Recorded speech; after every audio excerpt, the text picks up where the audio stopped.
Hello दोस्तों। Export के बारे में बात कर रहे हो और बायर के बारे में बात ना करें तो कैसे चलेगा।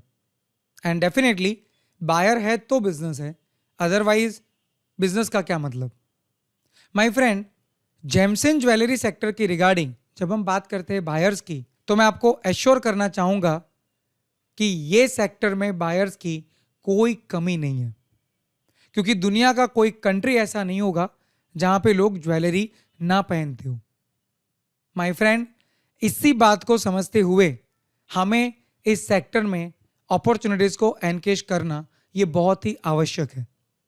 हम सब ने ये तो जाना कि इंडिया एक बहुत ही बड़ा ज्वेलरी मैन्युफैक्चरर तो है ही, साथ में हम जेमस्टोन को भी दुनिया में सबसे ज़्यादा प्रोड्यूस करते हैं।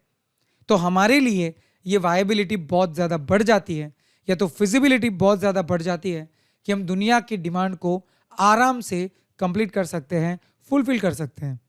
तो ऐसे केस में बायर्स की वर्ल्ड के अंदर कोई कमी नहीं है, पर बायर को कैसे टच करे या तो बायर को कैसे ढूंढे, ये समझना बहुत ज़रूरी है। दोस्तों, बायर को ढूंढना ये भी कोई बड़ा टास्क नहीं है, या तो ये कोई रॉकेट साइंस नहीं है। अगर हम टैक्टिक्स को समझे, छोटे छोटे पैरामीटर्स को कंसीडर करें और प्रॉपर लेवल पे अगर हम अपनी प्रोडक्ट को लेके मार्केट में उतरे, उसका रिसर्च करें और उसके साथ साथ उसका प्रॉपर मार्केटिंग करें, तो जो दिखेगा वो बिकेगा। और उस लेवल पे आपका बायर या तो आपसे सामने से प्रोडक्ट का डिमांड करेगा, या तो फिर कई ऐसे अलग अलग तरीके हैं जिनके थ्रू आप बायर को डायरेक्टली अप्रोच करके अपनी प्रोडक्ट रिप्रेजेंट कर सकते हैं। तो ऐसे ही कई सारी टैक्टिक्स को हम समझ के दुनिया भर के जो लाखों बायर्स हैं उन तक हम आराम से पहुंच सकते हैं। बस बात सिर्फ इतनी है कि टैक्टिक्स को अगर जाने तो हमारे लिए बायर तक पहुंचना ये बहुत आसान काम है।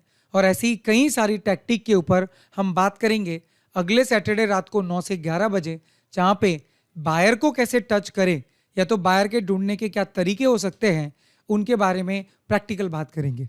तो मिलते हैं अगले सैटरडे रात को 9 से 11 बजे। तब तक के लिए स्टे ट्यून।